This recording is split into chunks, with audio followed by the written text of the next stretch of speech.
Gusto kong awit sa first service ay yung ang title ng kanta ay Tuloy ang awit? And I love by you. A good, good father. You're a good, good father. That's who you are. That's who you are. That's who you are. And I love by you. That's who I am. Gusto ko yun dahil nagkaroon ako ng deliverance sa pain nung namatay ang tatay ko naman, I was 2 years old. Nagkaroon ako ng mga nagkaroon ako ng mga issues sa buhay. Dahil pagka lumaki ka palang walang tatay, ang tingin ko sa mga uncle ko, mga nakakatandang pinsan ko, tingin ko sa kanilang tatay. And it hurt me a lot. At kahit naging Christian na ako, pagkakilala ko sa Diyos, He's a God who allows suffering. And that's very sad dahil nakita ko, hindi pala ako nag-iisa. Nakita kong picture ng Diyos Ama, ay Diyos na may sintron. Alam niyo yung Diyos na may sintron? Sometimes, wala nga siya pamahal. Wala naman siya dyan. At I'm sure hindi ako nag-iisa na kung minsan may mga father tayo, earthly fathers, they're there with us, but they're not really there. Na pagka titignan ko yung pagiging father ko sa mga anak ko, I'm there, but I'm not really there for them. You know, yung parang mas busy ka sa phone mo, busy ka sa ginagawa mo sa sarili mo, pero wala ka talaga sa mga anak mo. And that's sad, dahil nandiyan ka na nga, no? Wala ka sa abroad, wala ka sa nandiyan ka na nga, pero you're still absent. It could happen that way. Na, Pastor, bakit mo sinasabi ito? Dahil ito related sa experience ko sa the love of the Father, the heart of the Father. Kaya gusto ko yung kanta na, You're a good, good Father, it's who you are. It's who you are, it's who you are, not loved by you. It's who I am, it's who I am. Kasi, nakakilala ko ang Father, na ang God na Father. He's not an absentee Father na wala dyan. He's not a Father na may sintron. I thought God was really a strict God because He's holy God, and meron siyang sintron. Natagpuan ko lang na ang Diyos pala pinaglilingkuran natin ay hindi katulad ng Diyos na natutunan ko. Natutunan ko sa mga pari at natutunan ko sa mga pastor. Nasabi ng mga pastor na natuturo sa akin, pag may nangyari sa iyo masama, inalaw daw ng Diyos. Sa loob ko, ay ang Diyos pala, parang tatay ko. Nagkaroon ako ng distorted view of God dahil yung kwento ng Job ay na-misinterpret ko. Na lahat ng nangyayari sa ibabaw ng mundo ay may alawan sa Diyos. At ito ang pinakamasakit, that God controls everything. He's a poor God if He controls everything at ganito ang nangyayari dito sa Diyos. He's not controlled yet. Ang alam ko, magkakilala ko, ang kingdom of God, yung tinatawag natin langit, ay perfect. Amen ba? Yung langit na yun ang inaalaw ng Diyos. Yun ang approval ng Diyos. At natutunan ko in my all Christian life, at dito ko lang nakilala yung totoong heart ng Father. Na pinakita pala ng Father kung sino siya sa pamamagitan ng kanyang anak. Sino anak niya? Si Jesus. Alam niyo nang pag binabasa ko yung Gospels, hindi ko nabasa sa Gospels na, inalaw niyong madisgrasya ito para makabalik sa Diyos. Inalaw niyo itong magkaketo para makabalik sa Diyos. Inalaw niyo itong mamatay para magsisi yung pamilya. Nalasan niyo ba ang Gospel? Matthew, Mark, Luke, and John. Nakita ko, ang totoong mukha ng Father ay si Jesus. At naiintindihan ko na kung bakit mayroong Job, no?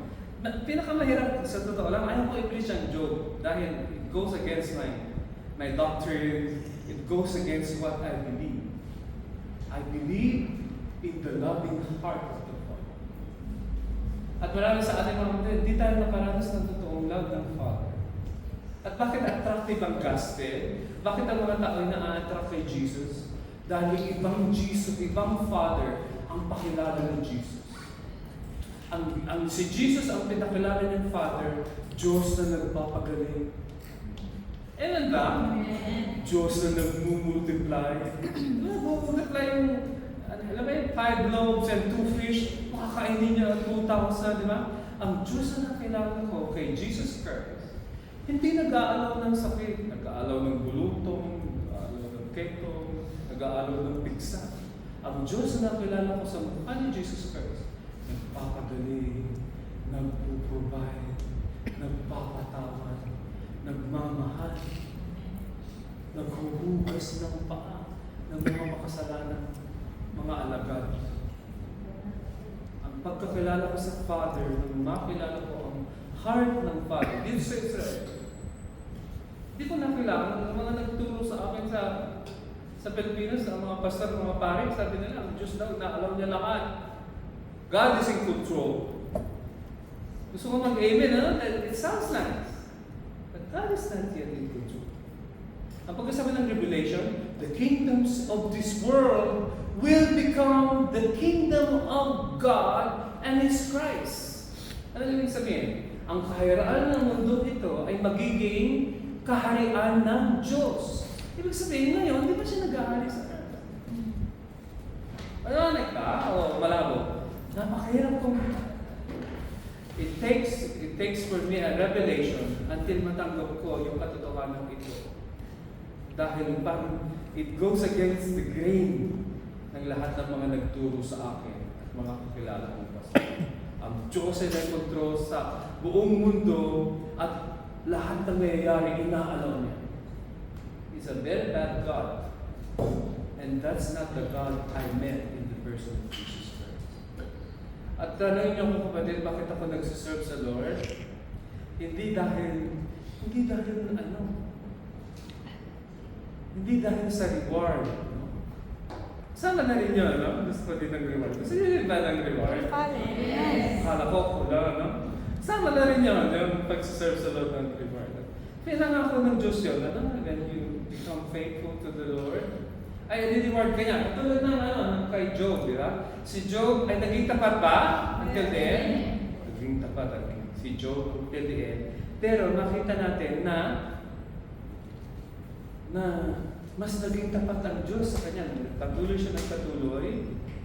Na-multiply yung mga kung titignan niyo yung chapter 1, tapos sa last chapter ng Job, makikita niyo na ilan lang ang anak niya, tapos nagkaroon siya 7. Tapos ilan lang yung, kagari ang sheep niya ay 3,000, naging 6,000. Nadoble, naging times 2. O, di ba? Yun ang kilala kong Diyos, yung nagre-reward, di ba? Pero yung Diyos na nakilala ko noon, malamang siguro, marami din sa inyo.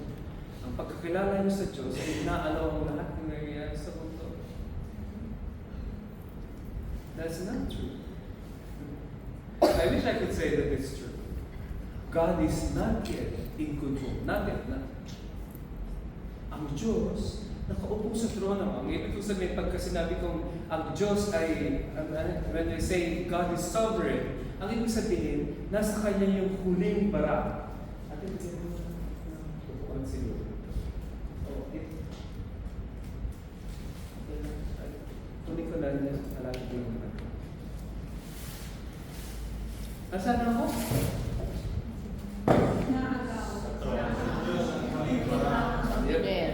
Kailangan naintindihan natin kung sino yung basta bakit mo palagi tinuturo ito? Totoo ba, alam mo, kaya ko ituro ang Job dahil yung pagkakilala ni Job sa Diyos ay iba sa pagkakilala ko sa Diyos. Mamaya ko, diba, basahin natin yung statement niya na hanggang ngayon. Kinakanta pa rin natin, diba? He gives and take away. Ganda pa rin ito, no? He gives and take away. May action pa. He gives and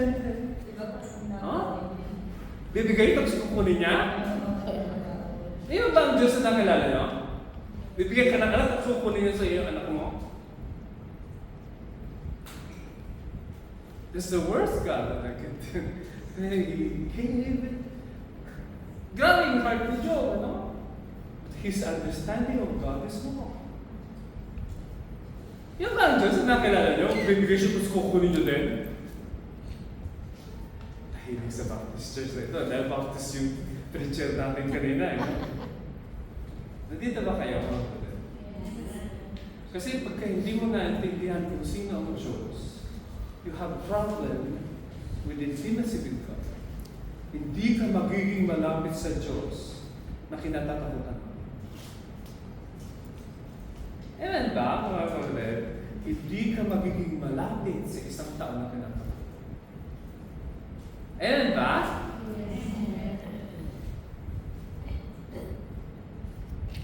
Punta tayo dito sa mga verses. Habang nagsasalita pa siya, 1, 2, 3, go. Habang nagsasalita pa siya, may sumaluling at nagbalita. Habang nagsasalita ko, ano niya sa bahay ng kanilang nakakanta. Bigla ang dumating ang malakas na hangin sila sa ilahan na wasak ko ang bahay. Sa kapon, yung mga anak at namatay. Ako nagkaligtas. Tanong, sino nagsasalita? Hope. Then, servant ni Job, di ba? Sabi ng servant ni Job, habang nagkakasiyahan ng iyong anak sa bahay ng panganay, di ba? Pangalan ng panganay, bigla mong dumating ang mula sa ilang at Nawasak. nabagsakan ko ang inyong mga anak at panganay. Ako lang po ang nakaligtas. Grabe ano yung pangyayari kay Job? Una, ang namatay ng ninakawan siya. Pagdanakaw. Tapos ito, nawasak ang bahay. Buti na kung bahay lang, no? Nabagsakan. Total. Di ba? That's bad news, yeah? Bad news ba? Good news? Bad news. Nagpunta tayo sa kabila. 20. Nagmanay niya dito, tumayo siya, yun ang kanyang naging dahil sa sabi ng pali. Tapos tapos sinenta niya ang kanyang buko sa ulo, pagkalapas, sa lupa para sa mga Panginoon. Sinabi niya, ang ako walang dala, mamamatay din ako walang dala. Ang Panginoon ang nagkagaya at lahat ng ako, at ang ilutin ang buwan nito. Uriin ang Panginoon. Diba? Sabi niya, ang Panginoon ang nagbigay ng lahat ng nasa akin, at Panginoon din ang kumuha. Diba? Ang pagkakilala niya sa Diyos, ang Diyos ang nagbibigay, tapos Diyos din ang tama yung kanta na gives and take away, diba? Ay action pa, He gives and take away. Yun ang belief ni Job. Nagbibigay yung Diyos, so kukunin niya din. Dito sa case niya, punta tayo sa tamang exegesis. Yung tamang sa case niya, pwede natin sabihin, oo. Sa case ni Job, ang Job, umpisa ng discussion eh. Hindi kayo nakikipag-usap si Satan sa Diyos, di ba? Ang Diyos ang nagsalita kay Satan. Anong sabi ng Diyos kay Satan? Sabi niya, nakita mo ba si Job? Hindi dapat nakita ni Satan si Job eh, no? Tapos sabi niya, nakita mo ba si Job? Alam mo si Job? Dahil po sa akin na. Kahit anong gawin mo dyan, hindi yung tatalito. Di ba? Kaya kinyarin siya sa Satan. Manang Jema, sinalis ng Diyos sa Satan, sabi niya, Lord, hindi ko alam kung tinawag niya, Lord ang God, sabi niya, nagsipungkod lang naman sa'yo si Job dahil binabakuran mo siya. You have a protecting hedge, di ba? Pero kung binabakuran mo siya, kaya ka mahal na mahal niya, dahil pinoprotektahan mo siya eh. Alisin mo nga yung mga paprotekta mo. Ba, sabi ng kaaway sa Diyos, alisin mo yung protection mo. Tignan natin kung hindi ka niya sumpahin. Yeah? Ang context na pangyayari dito, ang Diyos ang nag-offer kay Job. may tiwala ang Lord kay Job. Hallelujah. Huwag ka naman feeling na ikaw ay Job. No? Amen ba? Basta nagsasapa ako para sa Lord. Sino nasabi? Yeah? Pag ikaw may diabetes, ikaw may problema. Tulad ko, mga diabetes na katulad ko o mga border, matakaw ka. I'm sorry to say. Pero pagka ganito ang kapayat mo, kaya ang katawan mo parang kay Sister Lloyda, walang diabetes yun! Like pizza, wala akong makakita ng payat eh. Ito, kung bulunganin ka dito, payat ka ba? Hindi na magtitake ka. Pero si Sister Cecil, kung ganyan kakataba, walang diabetes yung kapatid. Lalo niyo ba Sister Cecil, itong katabi ng yung paggalatok na magandang yan, walang diabetes yung kapatid. Pag ganyan kakapaya, wala akong diabetes. Nakakatawa ka eh, then si...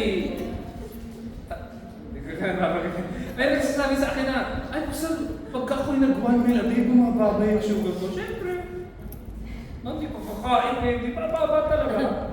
Pero kami katulad din siya, hindi kami bababa, ano? Talagang ano, mataas! Eh, nanda, Sister Rodalis, talagang, nagda-diet na talaga yan eh. Alam mo, pag ako'y, alam mo, pag ako'y kain ng kain, ang gusto kong mapakinggan, yung mga kwenta ni Sister Rodalis. Sabi ni Sister Rodalis, Pastor, ang auntie ko ganito, naputunan ng gano'n sa kuba. Oh, amen. Parang pag kinapapakinggan sa Rodalis, parang ito ang boses ng Diyos para sa akin. Hindi ko sabihin, mga kapatid. Amen ba? Kami, kung minsan, yung mga nangyayari sa buhay natin, kung minsan tayo bakit ako may high blood pressure? Palagay niyo, saan galing high blood pressure? Bete! Pag ako'y kumayat, wala akong blood pressure. Siguro, hindi ko din masasabi dahil may mga auntie naman akong payat, pero merong high blood di ba? Pero sa akin, in my context, yung tiyan ko ang cause ng baby ko. Pag ikaw ay malusog, kung isa yung taba, nakakataas ng BP. Amen ba, mga kapatid? Pag ikay kasing payat ni Sister Ceci, walang baby yan! Wala yung hypertension ka.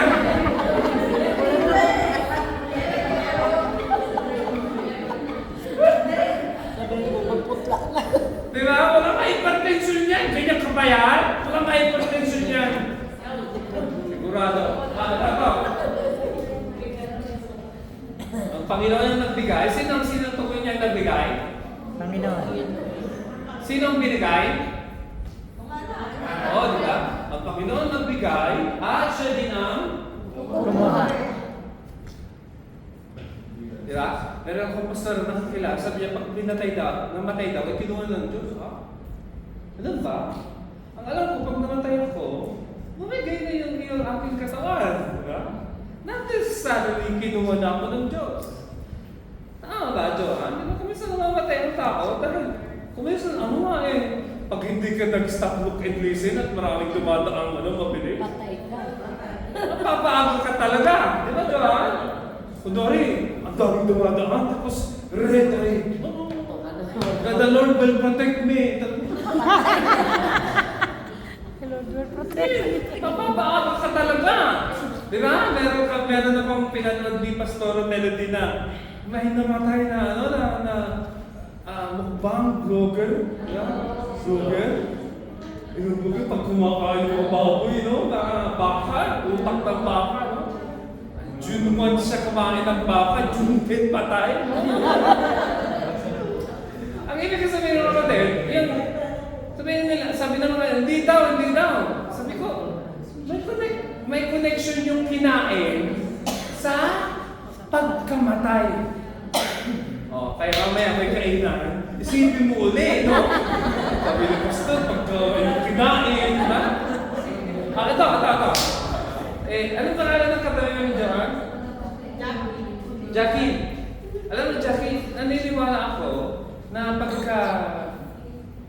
kakain ka ng lahat ng sobra ay masama. Totoo ba yun? Di ba? Pag sobra, di ba? Di ko alam kung sobrang broccoli ay masama din, no? Di ko alam, no? pero for sure, sobrang taba ng baboy, for sure. For sure. Amen ba? Kung paminsan-minsan, okay lang, pero araw-araw yung baboy, tignan natin. Yeah? Hindi yan, kuminsan, itong statement ni Job para sa akin, ito, sa akin to. Sa interpretation ko sa verse na ito, para kay Job, tama yan. Pastor, bakit mo sinasabi para kay Job ito? Dahil ang Diyos ang tumaya. Sino nag-challenge kay Satan? Ang God. Saan ang God? Uy, Satan, nakita mo si Job? Yun po yun sa akin. Kaya, I submit this to you at I'm for sure hindi naman kayo magdi-disagree sa akin. For sure, hindi tayo itatayan ng Diyos na katulad ni Job. Alam niya! Parang Hindi!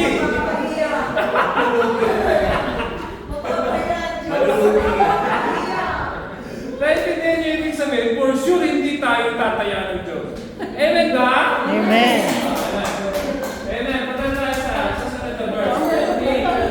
22. Sa kabila ng lahat, ang tutunin ko, hindi niya kasal si Job, hindi niya sinisi ang Diyos. Ang statement na ito, mga kapatid, ang gusto kong i-highlight sa buong passage na pinag-aralan natin.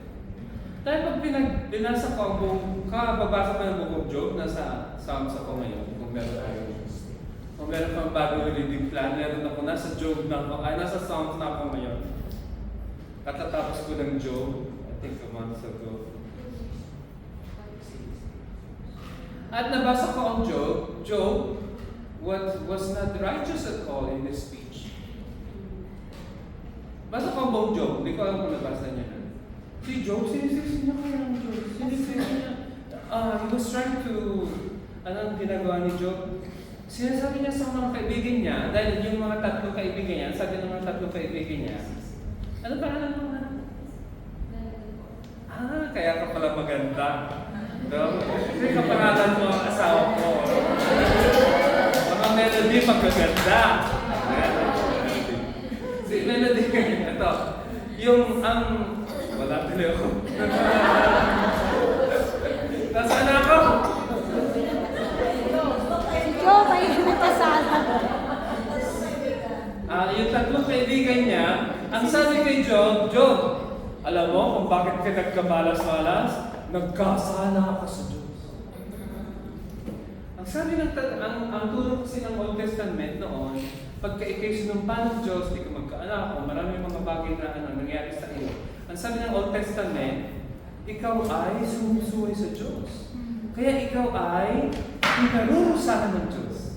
Kaya itong mga tatlong barkada ni Job, Ate Cathy, yung tatlong barkada niya, sabi nila, isa lang ang sign niya. Kaya ka nagkakaganyan dahil nag-disobey ka sa Diyos. At anong ginawa ni Job in respond? At ibigay ang sabi ni Job, hindi ako nagkasala sa Diyos. He tried to defend himself. Na ako'y patapat sa Diyos, ako'y sumusunod sa Diyos. Ang problema ng kapatid, kahit totoo yun sa iyong buhay, pag ikaw'y nagmayabang na hindi ka nagkakasala, amen ba? Kunwari, hindi ka nagkakasala talaga. Tapos sabi mo, buti na lang ako, hindi ako katulad ni Maricar. Mayabang siya, nagpa-picture. Ikaw na, wala ka pong nasagutan. Hindi, ibig sabihin, yung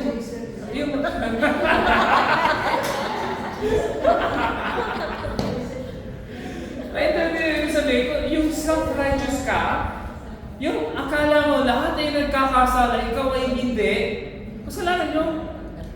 Bakit? Tayong lahat ay tayong lahat ay nagkasala, tayong lahat ay nagkakasala pa rin. Kailan tayo ito, Maricel, na magkasala? Hindi. Pagpatay ka na, hindi ka na magkakasala. Nakakita na ba kayo ng patay na ng Maria?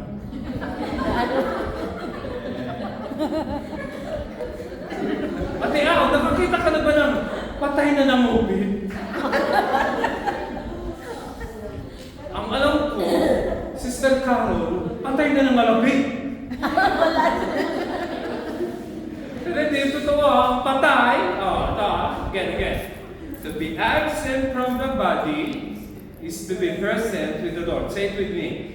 To be absent from the body is to be present with the Lord. Last Saturday night, my pastor, yung unang pastor na nag-mentor sa akin, he went to the Lord at the age of 86. At tuwag-tuwa ako, hallelujah.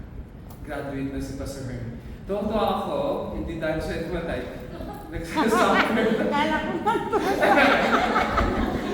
Tuwag-tuwa ako, sister, na siya tumatay na dahil isang taon na siyang bedridden. Kawawa yung mga taong nakapalibot sa kanya, pati siya nagsasuffer. Pag kay bedridden, di ka na makakilos, kailangan palitan ka ng titol every now and then. That's suffering. Kaya nang namatay siya, hallelujah. Praise the Lord. Di na naghihirap si Pastor Hermie. Ngayon siguro, nag-greet pa rin yung family. But it's good for them na wala na si Pastor Hermie na alagaan. They can move on to their next stage ng life. Hindi yung nakaano ka na lang sa bahay ka na lang at inaasikaso sa Pastor. I'm sorry ko sa But for me, mga kapatid, the spirit of this deliverance, lahat naman ay mamamatay. Tama ba, Erin? Mga kapatid, ito. Di ba si Job ay gumaling sa kanyang mga sakit? Tapos nagkaroon siya ng mga anak. Ilan na ang anak niya, hindi? 10 ba? Mabuti na lang, meron tayong school at dito. Ako, 7 lang eh. 7 lalaki at 3 babae. Yan. May 10 siyang anak. Pero yung mga anak niya, nagpatuloy bang nabuhay walang hanggan? Ibig sabihin, si Job, nagpatuloy bang walang hanggan? Ibig sabihin, lahat na mamatay. Tama ba, Erin? Minsan, naabot natin yung 120. Ako, kasi pag mag-120, minsan hindi, no? Minsan, 190, 120. Minsan, bakod, di ba? Minsan, mababa pa. Ate, Kristalina, di ba? Kristalina. Kung minsan, hindi natin naabot yung ripe old age. Right na. Old pa, age pa. Right, old age. Yung, hindi na tayo kuminsan tumatanda. Amen da? I wish tayo matanda. Maganda yung maganda pag, pero marami nagsasabi, kahit kay Pastor Aglo, pag sinabi, Pastor Aglo, sana mahaba pang buhay mo. Sabi niya, ang nanay ko, 90 na, ganito na ako. 90 na ako. Sabi ni Pastor Aglo, ayun pa naman, Pastor, na ganun na. Mas buhay pa rin ako. Naintindihan niya yung parang gusto mong buhay ka, pag productive ka ba, yung marami ka pang nakakontribute. Pero pag alagayin ka na, parang ayaw mo na rin alagayin. Amen ba? Kunwari, 80 plus ka at malakas ka pa din, di ba? Sisipak ka pa ng kapoy, nag-iigib ka pa ng tubig, okay yun, di ba? Meron ka pang itutulong sa... Pero pagka ikaw alagayin na rin, di ba parang, Chaser, parang mo, blessing ba yun? Parang matanda ka na, tapos imbis na mga anak mo ay nagpapakalugay at nagtitrade, hindi tayo alis dahil si nanay, walang kasama, at di siya pwedeng ibiyahe. Di ba parang, kung naintindihan yung ibig sabihin. Dito ako mag-close na, dahil tayo rin. Di ba ang sabi ng kahit sa kabila ng lahat na nangyari, hindi nagkasala sa Job. Yung sa mga unang nangyari sa kanya, na nasira ang bahay, nanakaw ang area, namatay mga anak, hindi nagkasala sa Job. Pero sa buong book ng Job, he was complaining against God. Grabe, kahit ako din siguro, di ba? Pagdaanan mo yan, hindi ka mag-complain. Di ka normal pagka dumaan sa iyo lahat ng pahirap, tapos wala kang imig. Right? Masama ang loob mo, pero hindi mo maano, no? Masabi, no? Naranasan mo na ba yun? Yung pangilan, loob yung iyong hikbi. Ang tawag ko yun sa English ay silent scream. Silent scream. Sumisigaw kang walang tulog, walang tunog. Job sinned against God by his works. Pero ito ang nakita ko sa Diyos. Ito na, I promise to God. Ang nakita ng Diyos, Job is righteous. I'm going to repeat myself. Di ba? Sa buong book ng Job, nagko-complain si Job sa nangyari sa kanya. Pinagtatanggol niya ang sarili niya sa mga kaibigan niya na ako hindi nagkasala. Pag ikaw ay pinagtanggol mo ang sarili mo na hindi ka nagkasala, isa ka lang makasalanan. Dahil lahat naman tayo ay nagkasala. Walang ganon. Ano ba kayo na hindi nagkasala? Ngayon. Pero sabi ng Diyos, kaya kinalabagatap itong message natin na the faithful God of Job, ang sabi ng Diyos, si Job, hindi nagkasala. Diba? Sabi niya dun sa mga kaibigan ni Job, oy, nagkasala kayo. Huwag kayo ng tawad kay Job. Ang maraming sinabi laban sa Diyos ay si Job. Pero Pero ang sabi ng Diyos sa mga kaibigan niyang pinagtatanggol daw ang Job, pinagtatanggol daw ang Diyos at inaccuse si Job ng kasalanan, ang nagkasala ay sila. Huwag kayo ng tawad kay Job. Si Job, sa harapan ng Diyos, hindi nagkasala. Naintindihan niyo ba yun? Ilagay na lang natin sa ibang pananalita. Si David is the greatest king of Israel. At favorite ko si David dahil si David ay chick boy. Anong pangalan ng girlfriend niya? Casey? Bathsheba, diba? Kaya pagka naisip ko si David, nasa isip ko, siguro ganda-ganda rin Bathsheba, no? Kasi na-attract si David sa kanya. Ngayon, sa Book of Psalms, tinawag si Job, Sir Ching, tinawag ng Book of Psalms si Job na, at sa Book of Acts na, a man after God's own heart.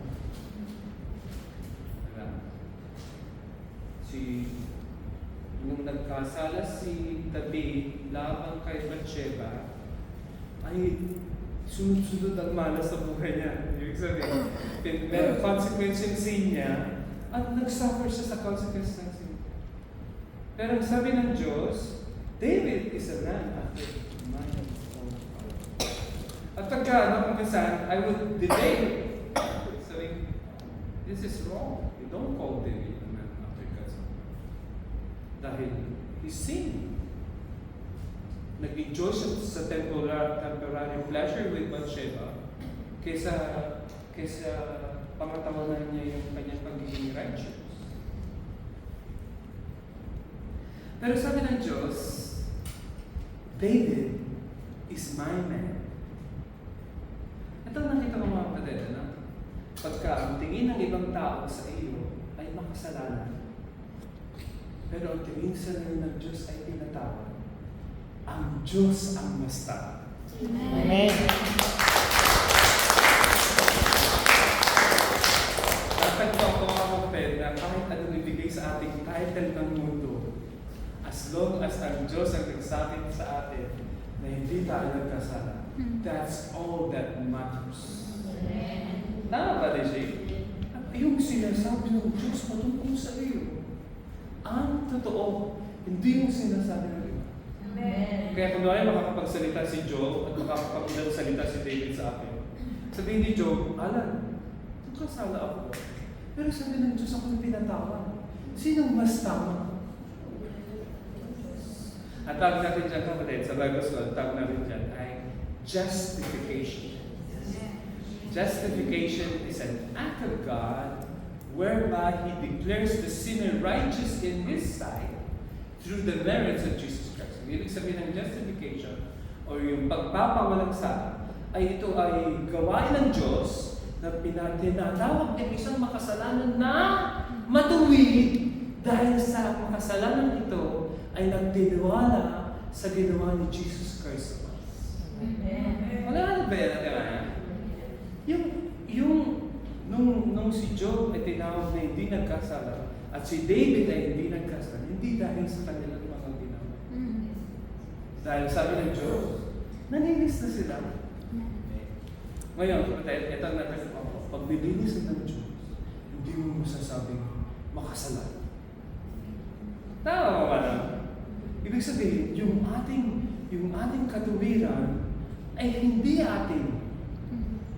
Bakit tayo naging matuwid at imadilig? Hindi tayo yung nag-church, nagbabasa ng Bible, o nag-take ng communion, o hindi nag-chichika habang si Pastor Alan nagbe-preach. Hindi dahil doon.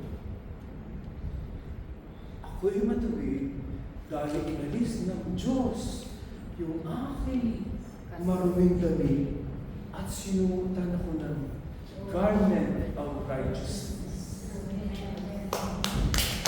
Alam ba? Naintindihan ba natin yan? Natin naiintindihan mo ba yun? Na para sa Diyos, hindi natin makinig kaya, hindi natin masasabi na hindi tayo magkakasala. Magkakasala pa rin tayo. Pero, pag tinawag ka ng Diyos na pinatawad ka. At kahit ano pa yung past mo, isa sa mga matindi ang past nila, ay si Paul. Si Paul, matindi ang past niya dahil nung si Paul ay Shaul pa, nung si Paul ay unbeliever pa, he tried to persecute the church. Meron nga siyang tag natin siya. Meron siyang letter of, hindi naman letter of recommendation. Meron siyang power of attorney na lahat ng makita niyang Hudyo na naniniwala kay Jesus, pwede niyang papalay o pakulong. At pansinin niyo ito, no?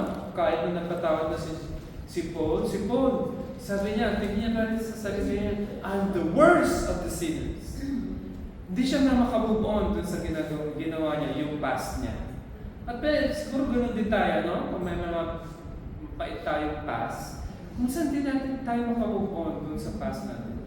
Pero ito ang maganda, hindi tinitignan ng Diyos yung ating past. Amen. Hallelujah. Anong tinitignan ng Diyos? Tinitignan ng Diyos yung ginawa ni Jesus Christ sa cross. Yung kanyang pagpapatawad, yung kanyang paglilinis dahil sa ginawa ni Jesus Christ sa cross. Hindi dahil sa ginawa ko, Melody.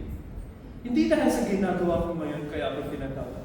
Merong ginawa si Jesus Christ sa cross. At yun ang naghugas ng aking kasalanan. Noon, ngayon, at magpakailanman. Pray tayo mga kapatid. Lord, we thank you for the power of the gospel. And we thank you that the same God, the same faithful God ni Job, ay the same faithful God namin. Faithful God who has a heart of a father. Na hindi nag-aalaw na kami maparusahan o nag-aalaw na kami masaktan, kundi isang Diyos na mapagmahal. Na imbis na kami ang parusahan ay pinako niyo ang inyong bugtong na anak sa krus upang siya umako lahat ng aming mga sakit, lahat ng aming pahirap upang kami lumakad na malaya at masaya at maginhawa dahil sa ginawa ni Kristo Jesus. Amen. Thank you, Father, dahil kayo naging faithful sa amin sa lahat ng panahon na hindi kami naging tulad ni Job na faith. Thank you, God, dahil minahal niyo pa rin kami kahit kami kayo. We worship you and honor you. In Jesus' name! Amen.